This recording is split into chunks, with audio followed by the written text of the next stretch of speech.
Obviously, the price has gone parabolic recently, and it doesn't take a genius to work out what usually happens after the price of Bitcoin or indeed any other asset goes parabolic. But there are lots of warning signs. For example, I think the main thing to look at really is the the BTC futures funding rates. If you look at big exchanges like Binance, you'll see that people are now paying around about 100% interest per year to borrow money to trade Bitcoin, and they're doing that in the billions of dollars.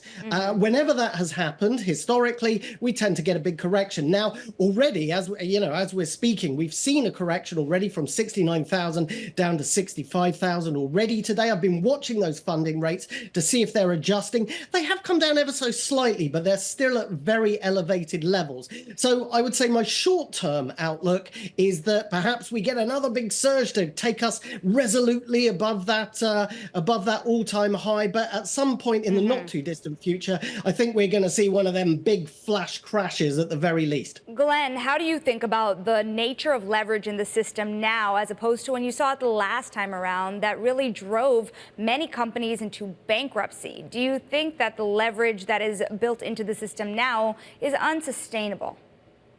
No, it's completely different. This is just a short-term leverage thing. As I say, you could wash it out within a day quite easily. That's why I said a flash crash, because it needn't last for weeks. It could be a really big one just to get rid of those futures traders and allow us to have a more sustainable upward movement. It's nothing like the top of 2021.